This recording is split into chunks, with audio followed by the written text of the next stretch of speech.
Hello everyone, and welcome to this webinar interview. I'm Francis Seeley from GlobalNet 21, and these are one of the many interviews that we do over a period of time where we look at people who have new ideas and who are making a difference. And just over a week ago, we held a meeting in the House of Commons that looked at whether university education is fit for purpose and whether there is a discontinuity between what students expect and what's being offered.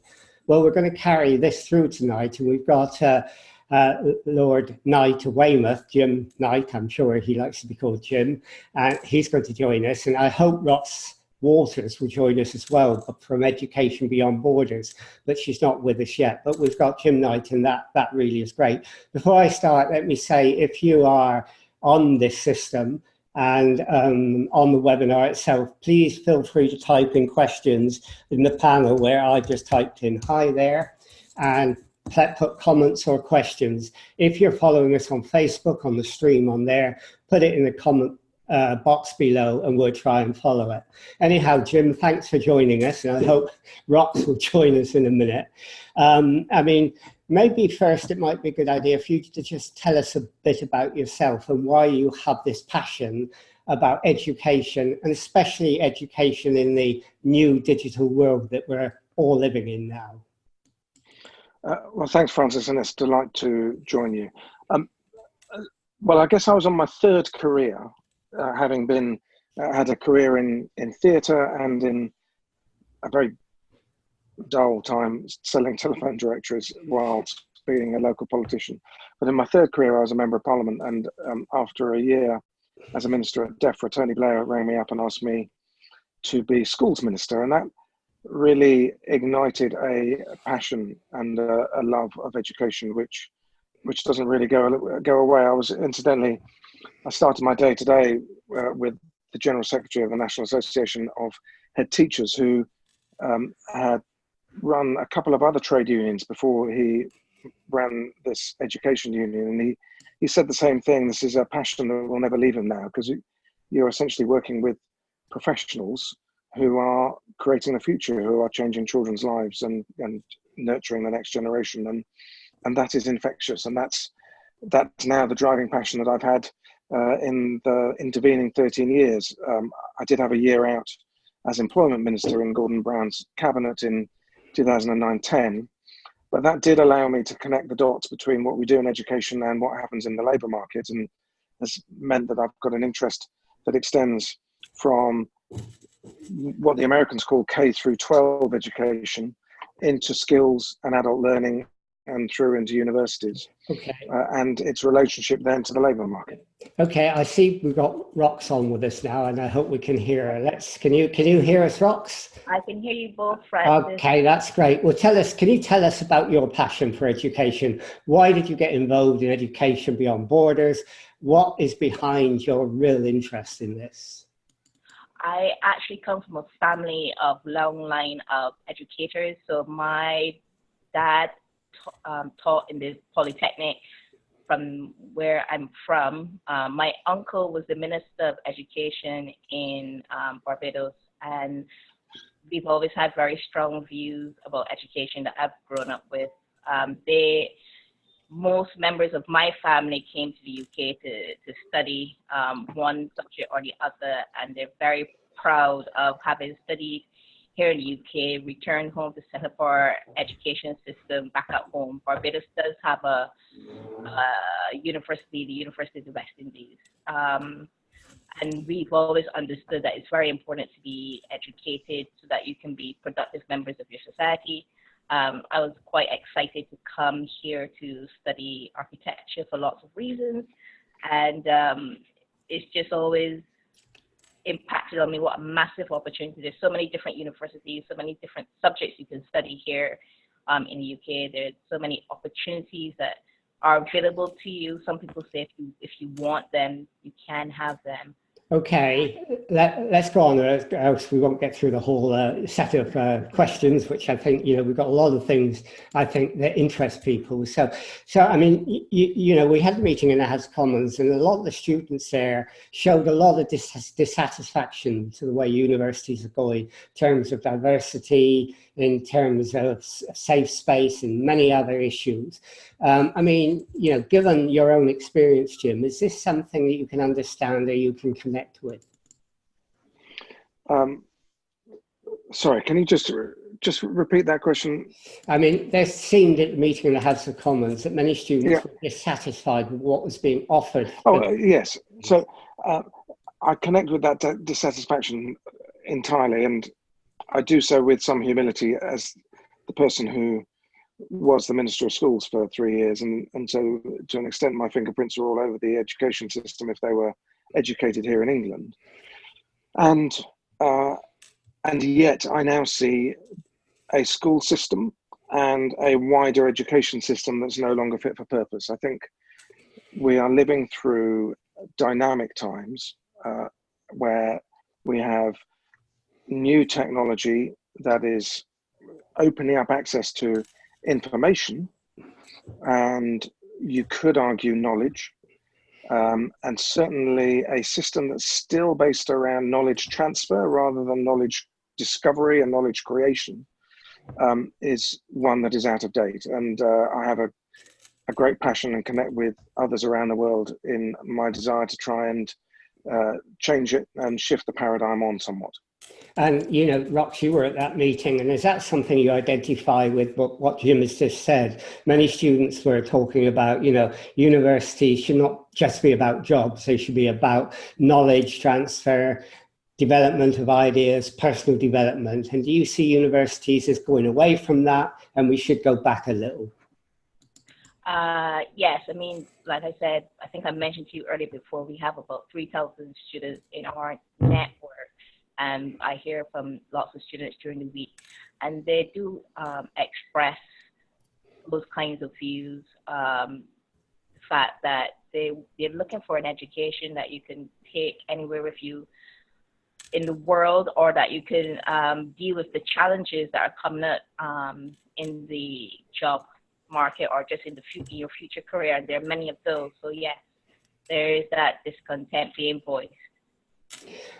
And Francis, let me just add one other thing, which is what I observe from employers, and you know, I talk to employers regularly, is that they're starting to use new technologies, essentially what you might call talent analytics, in order to sift rather than qualifications. And the value to employers of qualifications is starting to erode. And that in turn raises some quite big challenges for universities, who are part of making students indebted. And if the return on investment for that debt is a qualification that then isn't worth as much, then we start to have some problems. And that's another reason why I see a need to drive some significant and rapid reform in the way our universities work. Well, maybe we could look at those reforms in a minute, but you know, you talked about, in a way, the new market and the new age reflecting what universities must do but are not doing. But, you know, we found recently in a survey in universities that arts and humanity figures have gone down. There are not many people coming in as they used to be. And all the people are moving towards STEM subjects, you know, maths and science and so on. I mean, and that suggests that students are looking upon universities as a conveyor belt for jobs, and all the things about our cultural heritage and history are beginning to suffer. And that really sort of devalues universities, doesn't it, Jim? It certainly does. And education shouldn't be as transactional as that. You know, whilst on the one hand, I'm arguing that we need to align our education system more squarely with what the labour market needs, that doesn't mean we go down ever narrower silos laden with qualification and having to go even deeper into, you know, beyond bachelors into masters and PhDs just in order to get ahead in the jobs market. That's not the answer, because when, again, you know, I speak to employers. I even spoke to the president of the Royal Society. You couldn't get a more established scientist than the Nobel Prize winner, who is now running the Royal Society, saying that our education system is too siloed. Because if he wants to develop more Nobel Prize winning science, he needs more than scientists. He needs, you know, this is the era of the polymath. This is the era where you need not only to understand the science, but you need to understand the society and the behaviors within that society so that you can successfully land that science. And that demands the humanities and it demands the arts. Yes, I remember James Lovelock talking in his book Gaia about science being siloed as well, and education helps to generate those silos. But Rox, I mean, do you think one of the problems that we have is that we try to get universities to do everything? I mean, Tony Blair's vision of 50% of people going to universities has created a situation which is unsustainable in a way, and it reduces those who don't go to university to almost second-class citizens. There is definitely that issue, and more importantly, or overwhelmingly for the student, is the faculty tuition fees. You know, a British student is looking at an investment of at least £50,000. An international student, if they come to study here, are looking easily at £200,000 to study. That's a lot to ask any student to invest in, many times going into debt, to not have any kind of security of a guaranteed job, for want of a better word, at the end of it. And unfortunately, that is the real issue, that is the real pressure, that is the real student angst. Right now, we all value going to university, and it's great to be exposed to so many things in the world, but just can't afford that debt and 3 or 4 years without some kind of certainty of a job.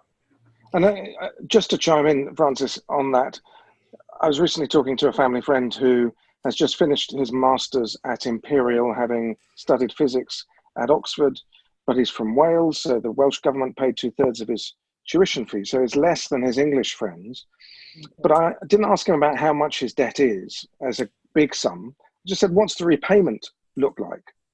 And his repayment regime is 9% for everything he earns between about 21 and 26 grand, and 15% of income for everything he earns over 26. So for everything over 26 grand, he'll pay 20% tax, he'll pay 13% national insurance, and he'll pay 15% loan repayment, making a marginal tax rate of 48%.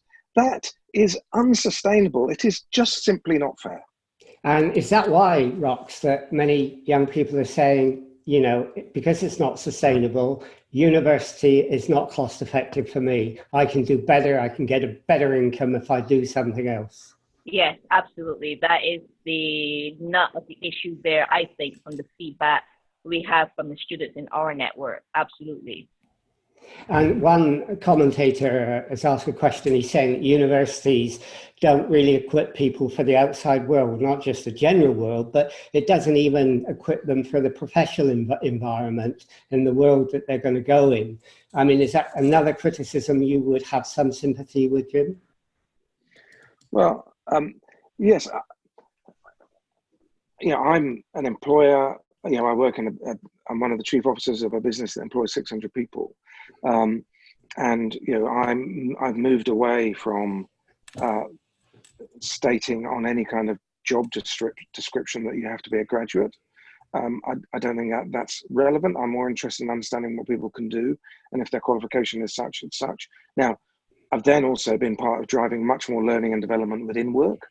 We're paying the apprenticeship levy, so it makes sense for us to want to grow our own talent as much as recruit the talent in, ready to go, fully qualified. That's much more like the professional environment that we're seeing. We're seeing consulting companies like EY no longer, sifting on the basis of degrees. AXA, the insurance company, no longer has a graduate recruitment scheme. Whereas over in the States, Starbucks, you can be, if you've been an employee at Starbucks for over 3 months, then you can get your degree at Arizona State University paid for. And that's a completely different model, much more accessible, much more interesting model.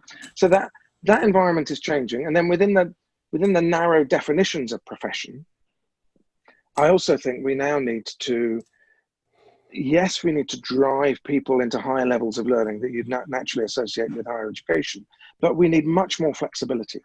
And we need much more capacity for people to earn as they learn, rather than have to take the academic element of a qualification and then go and get work experience, and then go to a professional body to qualify them in order to practice. That is a ridiculous anachronism, and it's a sort of professional constraint on practice that's in the vested interest of the professional body because they earn fees from that, but it's not in the interest of the learners, and it's not in the interest of society. So is that a model you go for? Would you look at dividing vocational learning from, knowledge-based learning and go back to, say, the old polytechnic model in a way, or the German vocational apprenticeship model, which seems to be working very well? Well, in my head, you go back to the very core of what do you think university is doing? As you said, lots of students are going into it essentially as part of a sift, part of a funnel. Well, it shouldn't be performing that function. It's a very expensive funnel at 50 grand a pop. It is an important life experience. You learn independent living. It's a rite of passage. You generate friendships that probably last you for life. Those are all really important, but they don't have to take 3 or 4 years. You can have an intensive experience. You can do that in a year, and you can then learn as you work, and then I'd love to see universities move to a subscription model so that you can then have a lifelong relationship with university, with higher education, and keep going back when you want to pivot your career, because you're going to have to change career multiple times because of what technology is doing to the world of work. And you can then get micro credentials from those universities and wrapper certification and learning mentorship services and all sorts of other things that are much more flexible, can still drive professional behaviors, can still drive professional levels of knowledge and practice, but can do so in a way that fits people's lives much more squarely than this redundant, anachronistic model that we have now. Well, I mean, that's interesting in itself, but you talked about different types of learning, and the way that brings us to the sort of fourth industrial revolution, the artificial intelligence revolution, the digital world we're living in. Rox, has that impacted on the way students learn? I remember reading a book in the 1970s saying teachers were thinking in an analog way and students were impressionistic, intuitive in a digital way. And that was creating a conflict between teacher and learner. Do you see that happening in universities now, that students are much more into multimedia presentation of course material, and lecturers very often want to go down the old-fashioned route of writing essays? The digital revolution has opened us up to a new and different world. Yes, I think at that parliamentary meeting that this point was raised with the professors talking about lecture capture just as a example of technology that the students wanted to use, but the universities weren't sure how you could actually incorporate that kind of freely available technology into the classrooms to help students. And there are lots and lots of other examples of that. Certainly in the professions, if you take certain technical professions, with the rise of artificial intelligence, you've got apps that can do things that human beings used to do, things that you would have done, tasks you would have done as a graduate student. So there is that tension, this open source technology, and students want to embrace it. The students feel frustrated at being limited to their access to this technology while they're at university. Yes, we think that it would massively help us if it were more integrated, if I'm answering your question correctly. Yeah, no, you are. And I mean, that's the whole question of different pedagogies that are developing. But there's also the question, Jim, about, are universities reflecting the future world we're going to go into? Are they future-proofed in terms of robotics? It's like climate change. It's not a long way ahead. It's on us now. And are they reflecting that and equipping young people to live in a world where there's going to be a gig economy, where they will have 20 or 30 different jobs in a lifetime, in some periods where they won't have a job at all? Or are they still focusing on a world that's just gone by? Well, there's lots of different universities, and some are doing a better job of that than others. I mean, you could argue they're preparing them for the gig economy because they're saddling them with so much debt that there are lots of students are having to go off and do lots of gig economy jobs just to survive. And maybe it's toughening them up and teaching them resilience. But I think that would be an overly generous view of that. My overall view is I think we've just scratched the surface in what we can do. A lot depends on pedagogy. A lot depends on whether or not this is university learning is about someone wise imparting content and then students absorbing that content and regurgitating it in tests at the end of the year or at the end of 3 years or whatever. Or is it about developing the collaborative intelligence, which is what in the end you need to prosper in life? You need to be able to collaborate with other humans and now with machines. And you need to be able to do so at a very intelligent way and in a way that preserves your humanity and allows you as a human to outcompete machines who are much better at recalling knowledge than you will ever be. And that's quite fundamentally challenging to quite a lot of universities who have a system that is great actually for finding the next generation of academics. It's fantastic at feeding itself, but I'm not sure it's becoming as relevant for feeding the needs of the majority of the population in terms of leading fulfilled lives, both in work and in leisure.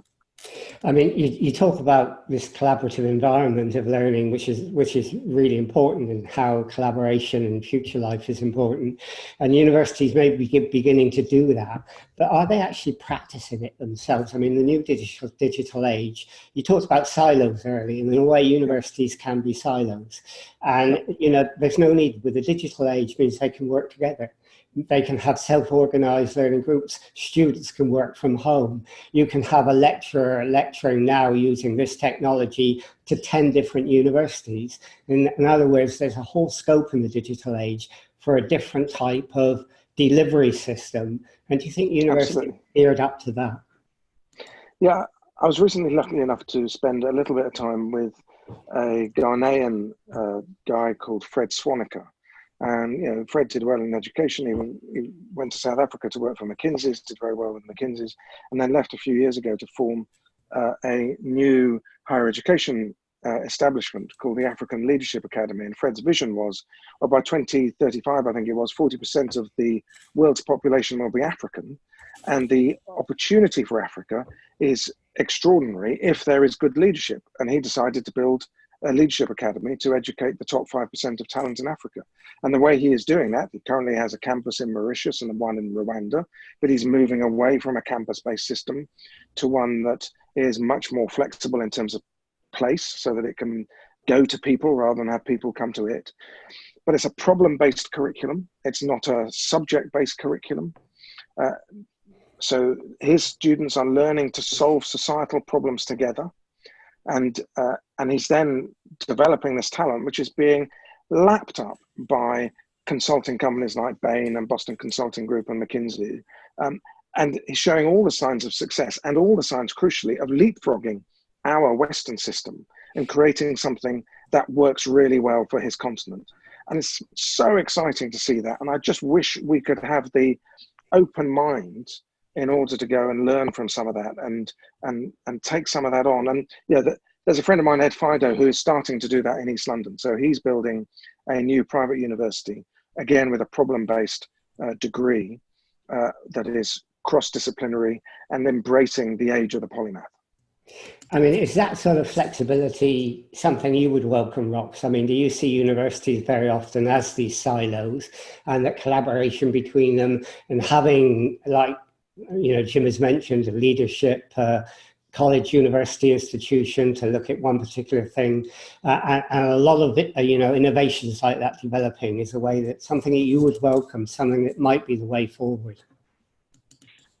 Yes, absolutely. One of the biggest complaints that we get from young professionals and recent graduates is that my degree didn't prepare me for the real world. Now, that's if you're lucky to get some kind of position in the field that you studied in. And in the real world, you do collaborate. Things are changing. In the construction industry, you have building information modeling. The way that you share information changes. The futures of professions is changing because of this technology. It's changing the way that we work and live. So it would be great, yes, I think, if our learning environment reflected that, to better prepare us for the future, I would have thought.